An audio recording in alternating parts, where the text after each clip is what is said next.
Daniel chapter 5 is the proverbial writing on the wall. It's basically a claim that immediately before the fall of the Babylonians, a vision occurred saying that it was going to happen. This chapter is almost not worth reading except for the last few lines, and the chapter is very problematic because the author does not seem to have a very good grasp of history here. The author claims that Belshazzar is king of Babylon when it falls to Persia. Now, until recently, Belshazzar was not even thought to exist, but thanks to a stylist recently discovered, it appears that Belshazzar was a son of King Nabonidus. There has been some speculation that Belshazzar was essentially the prince of Babylon and in control while his father was gone. But there's no evidence that Belshazzar was ever a king, and the evidence of Nabonidus being an absentee is slim. The second problem with Belshazzar is that the author claims him to be the son of Nebuchadnezzar. Belshazzar was the son of Nabonidus, and Nabonidus was apparently not even related to Nebuchadnezzar. Curiously, Nabonidus is never mentioned in this book. If the author had any real grasp of history from this time, surely he would have mentioned Nabonidus. He may think Nabonidus and Nebuchadnezzar are the same person, or he may think Belshazzar is Nabonidus. The speculation on that is a bit irrelevant. The author clearly doesn't have all the facts about Babylon. And this chapter ends with a very odd reference to Darius the Mede. The first problem with that is that it was Cyrus that conquered Babylon, not Darius. Both Cyrus the Great and Darius the First were extremely well-known Persian emperors.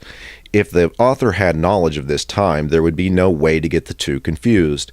The second problem with Darius the Mede is that the Medes were another empire that existed before the Persians.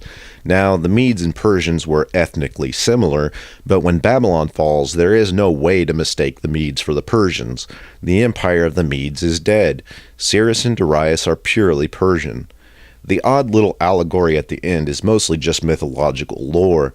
A vision occurs where there is writing on the wall, Daniel comes to interpret it, and King Belshazzar is said to have been weighed by God and found wanting.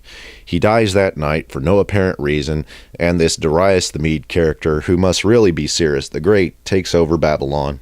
I typically try to treat the Bible with a lot of respect, and I go in with the assumption that the author knows what he's talking about.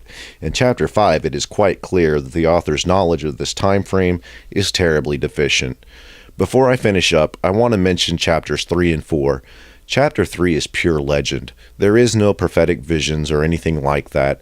All it is a story about Shadrach, Meshach, and Abednego being thrown into a fiery pit for less than spectacular reasons.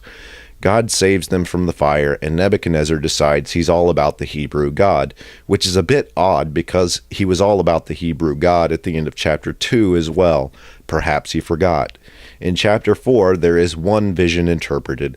Nebuchadnezzar has another dream. This time a tree is cut down, and its stump is bound with iron and bronze chains.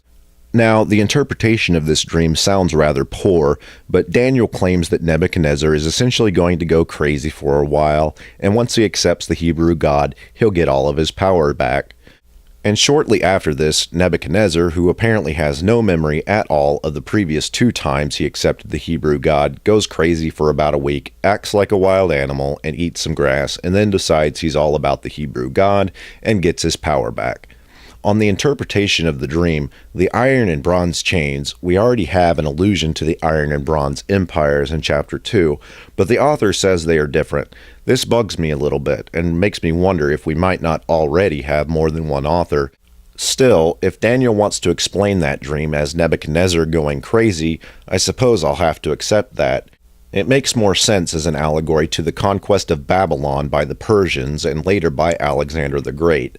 But at this point, I don't think the author knows very much of what he's talking about. It's disappointing, but hopefully he'll get it together with later references.